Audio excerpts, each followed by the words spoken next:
Hi అండి. అందరికీ నమస్కారం. ఈరోజు మే 24 శుక్రవారం. ముఖ్యమైన దినపత్రికల్లో నుంచి ఈరోజు ముఖ్యాంశాలేంటి, ఆ విశేషాలు ఒకసారి చర్చించుకుందామండి. ఆంధ్రజ్యోతి పిన్నెల్లికి ముందస్తు బెయిల్. జూన్ 6 వరకు ఆయన అరెస్ట్ చేయొద్దు హైకోర్టు. పోలీసులు తొందరపాటు చర్యలు తీసుకోవద్దు, కదలికలపై నిరంతరం నిఘా. పిన్నెల్లి వెంట నలుగురికి మించి ఉండకూడదు, దర్యాప్తునకు ఆటంకం కలిగించరాదు, సాక్షులను బెదిరించడానికి వీల్లేదు, ఎలాంటి నేరాలకు పాల్పడకూడదు, న్యాయమూర్తి స్పష్టీకరణ. తాడిపత్రి టీడీపీ వైసీపీ అభ్యర్థులకు బెయిల్. చింతమనేని ప్రభాకర్, గోపిరెడ్డికి సైతం ఊరట. పిన్నెల్లిపై ఈసీ సీరియస్గా ఉంది. పరామర్శ కోసం మాచర్లకు టీడీపీ వెళ్లకుండా ఉంటేనే మంచిది, సీఈఓ మీనా సూచన. లెక్కింపునకు పటిష్టమైన భద్రత ఏర్పాట్లు చేయాలి, అధికారులతో వీడియో కాన్ఫరెన్స్లో మీనా. గిరిజనులను వదిలిపెట్టని పిన్నెల్లి రామకృష్ణారెడ్డి. పోలింగ్ కేంద్రం నుంచి టీడీపీ ఏజెంట్లను తరిమివేత, పారిపోతున్న రేఖ్యా నాయకుపై దాడి, ఏజెంట్లను బలవంతంగా కారులో ఎక్కించి తరలింపు. మరో వీడియో వెలుగులోకి వచ్చింది. మరి జరిగిన దగ్గర నుంచి ఇంకా వీడియోలు బయటకు వస్తూనే ఉన్నాయండి. పిన్నెల్లి చేసిన దురాగతాలు చాలా బయటకు వస్తున్నాయి. అంత ఆత్రమేళ జవహరా, సిఎస్ జవహర్ రెడ్డిని ప్రశ్నిస్తున్నారు ఆంధ్రజ్యోతి దినపత్రిక మెయిన్. అస్మదీయులకు ఐఎస్ కట్టబెట్టేందుకు ఆరాటం. ఎన్నికల కోడ్ అమల్లో ఉన్నప్పుడు డేటా ఎంట్రీ ఆపరేటర్ పోస్టు కూడా భర్తీ చేయడం తగని పని. అలాంటిది ఏకంగా కన్ఫర్మ్డ్ ఐఏఎస్ ఎంపికలకు ఇంటర్వ్యూలు నిర్వహిద్దామని సిఎస్ జవహర్ రెడ్డి యూపీఎస్కి లేఖ. ఒక చిన్న అటెండర్ పోస్ట్ ఇవ్వడానికే ఎలక్షన్ కోడ్ అమల్లో ఉన్నప్పుడు సాధ్యం అవ్వదు. మరి అలాంటిది ఈ కన్ఫర్మ్డ్ ఐఏఎస్ పోస్టులు అంటే ఒక 2 పోస్టులకి ఫిబ్రవరిలో తూతు మంత్రంగా దాదాపు ఎవరికి తెలియకుండా ఒక నోటిఫికేషన్ ఇచ్చారు. దానికి కూడా చాలా తక్కువ మందినే పరిశీలనలో తీసుకున్నారు, దాదాపు 10 మందిని మాత్రమే. ఆ 10 మందికి జూన్ 7వ తారీఖున యాక్చువల్గా ఇంటర్వ్యూ జరగాలి ఈ కన్ఫర్మ్డ్ ఐఏఎస్ పోస్టులకి. అయితే జూన్ 7 తారీఖున కొంచెం ఎలక్షన్ కౌంటింగ్ అయిపోయి హడావుడిలో ఉంటాం కాబట్టి ఈ నెలలోనే పెట్టండి, అది కూడా మే 31వ తారీఖు పెట్టండి అని జవహర్ గారు ప్రత్యేకంగా యూపీఎస్సీకి లేఖ రాశారు. అంటే వారి అర్థం ఏంటంటే రేపు 4 తర్వాత ఏ ప్రభుత్వం వస్తుందో, బహుశా టీడీపీ వస్తే తన ఆటలు చెల్లవు, తను అనుకున్న వాళ్ళకి ఈ పోస్టింగ్లు ఇప్పించలేను, కాబట్టి ముందుగానే పెట్టడం మంచిదని ఓ ఉచిత సలహాగా యూపీఎస్సీకి రాశారు. అఫ్కోర్స్ యూపీఎస్సీ దానికి ఒప్పుకోలేదు. బలైన బలగం, తండ్రుల ఆవేశానికి పిల్లలు బలి. పల్నాడులోని జూలకల్లో విషాద గాథ. 35 ఏళ్ల క్రితం ఎంతో ఘనమైన ఊరు, రాజకీయ గొడవలకు చిన్నాభిన్నం, హత్యలు అల్లరతో గ్రామస్తులు జైలుకు, వ్యవసాయ కూలీలుగా మహిళలు, పిల్లల భవిష్యత్తుపై తీవ్ర ప్రభావం. ఏం చేస్తాం, మనం చేస్తున్న ఫ్యాక్షనిజానికి మన పిల్లలు బలైపోతున్నారు. దయచేసి అందరూ గమనించాలని కోరుకుంటున్నాం. ఛత్తీస్గఢ్లో భారీ ఎన్కౌంటర్, 7 నక్సల్స్ మృతి, సంఖ్య ఇంకా పెరిగే ఛాన్స్ ఉంది. హేమ రక్త నమూనాల్లో డ్రగ్స్ జాడలు. మరో నటి ఆశీరాయ్ బ్లడ్ శాంపిల్స్లోనూ ఇదే పరిస్థితి. రేవ్ పార్టీకి హాజరైన 86 మంది నమూనాల్లో నిర్ధారణ అయిందంటున్న పోలీసులు. అందరికీ నోటీసులు పంపనున్నట్లు వెల్లడి. మరి హేమ గారు వారు నటించే పాత్రలకి, వారు పోషించే పాత్రలకి అందమైన 16 అణాల తిరుగింటి అమ్మాయిలా ఉండే ఆవిడ ఈ డ్రగ్స్ తీసుకోవడం ఏందో, ఈ గంజాయికి ఈ మత్తుకి బానిస అవ్వడం ఏంటో, వాళ్ళకి ఎంతోమంది ఆంధ్రప్రదేశ్లో ఫ్యాన్లు ఉంటావేంటో. మనం బయట చేసేది ఒకటి, అంతరంగంగా నిజంగా ఇంకోటి. ఇది చాలా బాధాకరం అండి. ఓకే, ఐఐటీలకు ఉద్యోగాలు కరువు. ఐఐటీలో ఉన్న వాళ్ళకు కూడా ఉద్యోగాలు కరువు. ఈ ఏడాది 7,000 మందికి దొరకని నియామకాలు. ఏటా పెరుగుతున్న సమస్య. బిట్స్లోనూ ఇదే పరిస్థితి. పూర్వ విద్యార్థుల సాయం కోరుతూ ఐఐటీల లేఖ. మరి ఈ ఐఐటీలు, ఇండియన్ ఇన్స్టిట్యూట్ ఆఫ్ టెక్నాలజీస్, ఇవి వచ్చేసి కాన్పూరు, బిట్స్ పిలాని, తర్వాత ముంబైలో, ఇలా దాదాపుగా దేశం మొత్తం మీద ఈ ఐఐటి కాలేజ్ ఉన్నాయి. ఒకప్పుడు అండి ఈ ఐఐటి కాలేజ్లో ఒక సీట్ వస్తేనే పేరెంట్స్ చాలా ఆనందపడేవాళ్ళు. మరి ఆ సీట్ రావాలంటే అది కూడా అంత ఈజీ కాదు. హైలీ క్వాలిఫైడ్ అయి ఉండాలి. మరి ఆ కాలేజ్లో ఒక బీటెక్లో సీట్ వస్తే పేరెంట్స్ ఎంత హ్యాపీ ఫీల్ అయ్యేవారంటే, ఇక మా బిడ్డకి ఎడ్యుకేషన్ అనంతరం లక్షల్లో ప్రయాణం, కోట్లలో ప్రయాణం, పెద్ద పెద్ద కంపెనీల్లో ఉద్యోగాలు వస్తాయని చెప్పేసి ఎంతోమంది తల్లిదండ్రులు ఫీల్ అయ్యే ఆ రోజులు. మరి ఇవాళ ఉన్న పరిస్థితుల్లో చాలామంది కనీసం 2023, 24 బ్యాచ్లో కూడా 38% మందికి ఉద్యోగాలు ఇంకా రాలేదట. అంటే దీనికి వాళ్ళు చెప్తున్న కొన్ని కారణాలు ఏంటంటే, కొన్ని కంపెనీల్లో నలుగురు చేయాల్సిన పనిని ఇద్దరికే పరిమితం చేస్తున్నారు. అతి ముఖ్యమైన పాయింట్ ఏంటంటే, బహుశా ఈ సంవత్సరం ఈ నెలల్లో అనేక దేశాల్లో కూడా ఎలక్షన్స్ జరుగుతున్నాయి. కాబట్టి కంపెనీ వాళ్ళు కూడా ఉద్యోగాలు తీసుకోవడానికి దాదాపుగా 20-30% మంది ఆగారు, కంపెనీలు ఆగాయి. ఇదండి పరిస్థితి. ఈనాడు 6 వరకు అరెస్టు వద్దు, పిన్నెల్లి రామకృష్ణారెడ్డికి హైకోర్టులో రక్షణ, కేతిరెడ్డి పెద్దారెడ్డి, గోపిరెడ్డి శ్రీనివాసరెడ్డి, చింతమనేని ప్రభాకర్, జేసీ అస్మిత్ రెడ్లకు ఉపశమనం, 4 కంటే ఎక్కువ మందితో తిరగొద్దని హైకోర్టు షరతు. ఓకే. ఆగిన రవాణా శాఖ ఆన్లైన్ సేవలు, 18 కోట్ల రూపాయల బకాయిలు చెల్లించకపోవడమే కారణము, ఈ ప్రగతి వెబ్సైట్ పనిచేయక వాహనదారులకు ఇక్కట్లు. అన్ని రకాల ఇబ్బందులు మన రాష్ట్రంలోనే ఉన్నాయి, ఏం చేస్తాం. ఈవీఎం ధ్వంసం ఘటనలో ఏపీఓ సస్పెన్షన్, పిన్నెల్లిని అరెస్టు చేయాలని ఈసీ సీరియస్,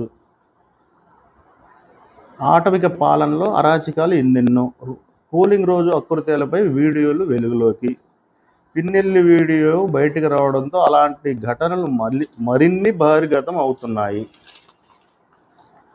అయిన వారికే భూముల పందేరం, ఏకపక్షంగా భూ రికార్డులో వివరాలు తారుమారు, రెవెన్యూ వ్యవహారాల్లో వైకాపా నేతల జోక్యం, అక్రమంగా ప్రభుత్వ భూముల కైంకర్యం.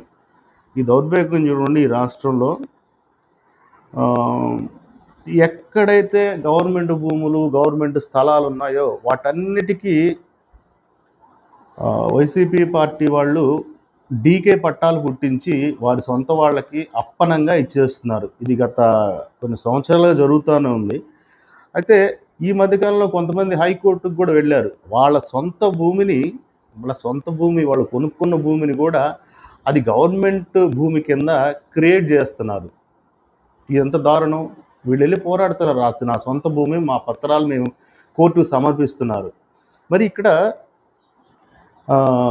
డిజిటల్ సైన్ అనేది ఒక అధికారం ముఖ్యంగా మండల రెవెన్యూ అధికారి ఎంఆర్ఓ గారికి మాత్రమే ఉంటుంది. అది ఇవాళ క్రింది స్థాయి అధికారుల దగ్గర కూడా దొరుకుతుంది అనేది మాకు అందిన సమాచారం. ఆ డిజిటల్ సైన్తో వీళ్ళు చేస్తున్న అక్రమాలు, ముఖ్యంగా ఇలాంటి మన సొంత భూములను కూడా గవర్నమెంట్ భూముల కింద క్రియేట్ చేసి డీకే పట్టాలుగా వాళ్ళు చెందిస్తున్నారు. అలానే డీకే పట్టాలు గవర్నమెంట్ భూములు ఎక్కడైతే ఉన్నా వాటన్నిటిని వాళ్ళ చుట్టాలకు, బంధువులకు, వైసీపీ కార్యకర్తలకు ఇవ్వడం అనేది ఇప్పటివరకు మనం చూస్తూనే ఉన్నాం. ఈ దౌర్భాగ్యం ఇంకెంతకాలమో చూడాలి. డిగ్రీ ప్రవేశాలు అస్తవ్యస్తం, ఇంటర్ ఫలితాలు విడుదలై 40 రోజులు, కౌన్సిలింగ్పై రాని స్పష్టత.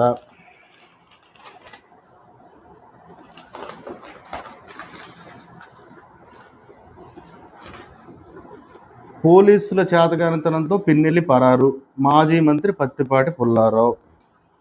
అఫ్కోర్స్ అయ్యుండొచ్చు.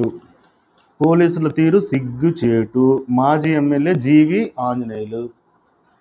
రాష్ట్ర ఎన్నికల అధికారి ముఖేష్ కుమార్ మీనాకి ఫిర్యాదు చేస్తున్న టీడీపీ నేతలు వర్ల రామయ్య, దేవినేని ఉమామహేశ్వరరావు తదితరులు. విజయభాస్కర్ రెడ్డిపై చర్యలు తీసుకోవాలి. టీడీపీ నాయకులు వర్ల రామయ్య, దేవినేని ఉమా రాష్ట్ర ఎన్నికల అధికారికి ఫిర్యాదు. టీడీపీ నేతల హౌస్ అరెస్టు హేయం. టీడీపీ పల్నాడు జిల్లా అధ్యక్షుడు కొమ్మాలపాటి శ్రీధర్. దుర్గమ్మ సన్నిధిలో సుప్రీంకోర్టు న్యాయమూర్తి.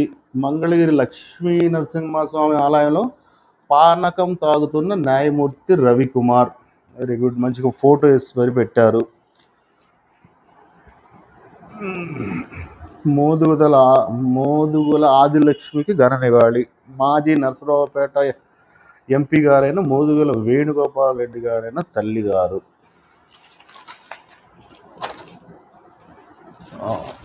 రాజు యాదవ్ ఈరోజే విడుదలండి. ఓ ఎమోషనల్ రైడ్. జబర్దస్త్లో మంచి పర్ఫార్మెన్స్ ఇచ్చాడు. గెటప్ సీను అతను హీరోగా మరి ఈరోజు సినిమా రిలీజ్ అవుతుందండి. ఆ సినిమా బాగుంటుంది. అతని యాక్షన్ కూడా, అతను కష్టపడుతున్న విధానం కూడా ఆంధ్రప్రదేశ్ రాష్ట్ర ప్రజలందరూ చూస్తున్నారు. అతనికి ఎంతో మంది ఫ్యాన్స్ తయారయ్యారు. అతి కొద్ది కాలంలో అతను ఒక కామెడియన్ హీరోగా మరి మొట్టమొదటిగా ఈరోజు రాజు యాదవ్ అని ఒక సినిమా దిగిపోతున్నాడు. అందరం కూడా అతను అభివృద్ధిలోకి రావాలి, అతను డెవలప్ కావాలని మనస్ఫూర్తిగా కోరుకుందామండి. అరాచక రాజ్యం జనం ఆగమాగం. నరసరావుపేట.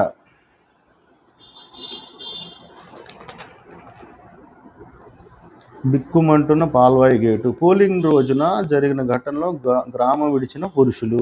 మహిళలను బూతులతో దూషించిన ఎమ్మెల్యే పిన్నెల్లి. ఆ రోజు మహిళలను కూడా అనరాని పదం మరి ఆ మాటలు తిట్టాడు. ఆ వీడియో కూడా ప్రజలందరూ చూస్తారు.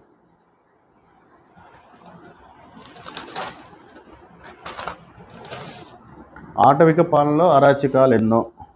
నరసరావుపేటలో అధికార పార్టీ దౌర్జన్యం.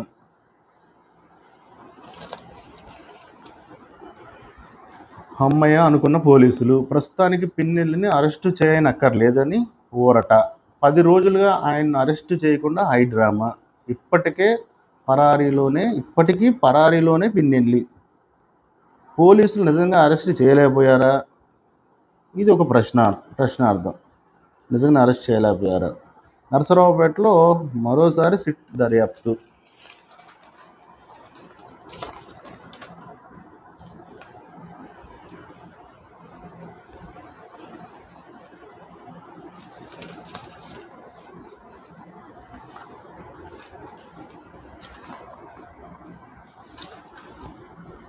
మరి రేపు ఢిల్లీలో ఎంపీ ఎలక్షన్స్, పార్లమెంట్ ఎలక్షన్ జరుగుతున్నాయి. అక్కడ మొత్తం 7 ఉన్నాయి పార్లమెంట్ స్థానాలు. 7 పోయినసారి, అంతకుముందుసారి 2 సార్లు బీజేపీ గెలుచుకుంది. మరి అక్కడ రాష్ట్రం మాత్రం, అసెంబ్లీ మాత్రం ఆమ్ ఆద్మీ పార్టీ వస్తూ ఉంది, కేజ్రీవాల్. మరి రేపు చూడాలి. నిన్నటితోటే ఎలక్షన్ అయిపోయింది, క్యాంపెయినింగ్ అయిపోయింది. రేపు మార్నింగ్ ఎలక్షన్ జరగబోతూ ఉంది. మరి ఇక్కడ మన దేశ రాజధాని ప్రజలు ఏం తీర్పు చెప్పబోతున్నారు? మరి ప్రతిసారి ఈ 2 సార్లు బీజేపీ కైవసం చేస్తున్నసరికి ఈసారి ఆమ్ ఆద్మీ పార్టీ కూడా మేము సొంతంగా ఒక్కళ్ళగా వెళ్తే ఇబ్బంది జరుగుతుందని వాళ్ళు, కాంగ్రెస్ వాళ్ళు, అంటే ఇండియా కూటమిలో ఇద్దరు కలిసి పొత్తుతో పోటీ చేయబోతున్నారు. 4 ఆమ్ ఆద్మీ పార్టీ, 3 కాంగ్రెస్ పార్టీ. ఏమవుతుందో చూడాలి. ఇది కూడా చాలా కీన్ కాంటెస్ట్గానే మనం చూడాలి. ఇంకా పోలింగ్ను పోటెత్తించిన యువత. ఓటింగ్ పెంచడంపై దృష్టి సారించిన ఎన్నికల సంఘం పోలింగ్ నిర్వహణలో విఫలమైనందునే విమర్శలు పెద్ద ఎత్తున వచ్చాయి. లోక్సభ ఎన్నికలు ఒకేసారి జరగడం, లేదా లోక్సభ అసెంబ్లీ ఎన్నికలు ఒకేసారి జరగడం, వీవీప్యాట్లో స్లిప్పులు రావడానికి ఎక్కువ సమయం పట్టడంతో గంటల తరబడి ఓటర్లు క్యూ లైన్లోనే నిలబడాల్సి వచ్చింది. ఓటర్ల సంఖ్యకు అనుగుణంగా పోలింగ్ బూత్లను పెంచకపోవడం దీనికి ఒక కారణంగా భావిస్తున్నారు. లేకుంటే ఓటింగ్ శాతం మరింతగా పెరిగి ఉండేది. యువత, మహిళ ఈ ఎలక్షన్లో బాగా పార్టిసిపేట్ చేశారండి. అది మాత్రం వాస్తవం. అయితే మన రాష్ట్రం మొత్తం ఓట్ల సంఖ్య 4,14,01,887 ఓట్లుంటే దీంట్లో అనూహ్యంగా 3,30,40,560 ఓట్లు పోలయ్యాయి. అంటే 81.7%. అంటే రాష్ట్ర చరిత్రలోనే చాలా ఎక్కువగా పోలయ్యాయి ఈ ఓట్లు. వీటిని వైసీపీ వాళ్ళు మాకు అనుకూలమని చెప్తున్నారు, టీడీపీ వాళ్ళు కూడా అనుకూలమని చెప్తున్నారు. కాకపోతే ఇక్కడ ఆలోచించాల్సిన పాయింట్ ఏంటంటే మహిళలు ఎక్కువగా వచ్చారు, పురుషులు ఎక్కువగానే వచ్చారు. ముఖ్యంగా భారతదేశానికి అవతల పక్కన ఉన్న అమెరికా, ఆస్ట్రేలియా, స్వీడన్, ఫ్రాన్స్ ఎక్కడి నుంచో కూడా వచ్చి ఇక్కడికి వచ్చి 2 రోజులు ముందుగానే వచ్చి ఓట్లు వేసి వెళ్ళారు. మరి ఇతర రాష్ట్రాల్లో ఉన్న, ఫర్ ఎగ్జాంపుల్ హైదరాబాదు, బెంగళూరులో ఉన్నటువంటి సాఫ్ట్వేర్ ఇంజనీర్లు కానీ, వ్యాపారస్తులు కానీ వచ్చారు. మరి అప్పుడు చంద్రబాబు గారిని అరెస్ట్ చేసినప్పుడు పక్క రాష్ట్రాల్లో ఉన్న కేటీఆర్ గారు కామెంట్ ఇచ్చారు. ఏంటి ఇక్కడ ఈ లొల్లి, అతన్ని అరెస్ట్ చేయంటే మీకేంటి, ఆ మాట్లాడడం అనేది చాలామంది జీర్ణించుకోలేకపోయారు. మన పొరుగు రాష్ట్రాల్లోనే కాక ఇతర దేశాల్లో కూడా దీని మీద నిరసనలు అయితే వెల్లువెత్తాయి. అయితే ఆ జనం అంతా, వచ్చిన జనం అంతా ఖచ్చితంగా ఈ 5 సంవత్సరాల్లో ఎటువంటి అభివృద్ధి జరగలేదు, అభివృద్ధి జరగని ఈ ప్రభుత్వాన్ని కొనసాగించాలా, అతన్ని దించి, జగన్మోహన్ రెడ్డిని దించి చంద్రబాబు గారికి పీఠం అప్పజెప్పి అభివృద్ధిని కోరుకుందామా అని ఆలోచించిన వచ్చిన జనమే చాలామంది ఉన్నారు.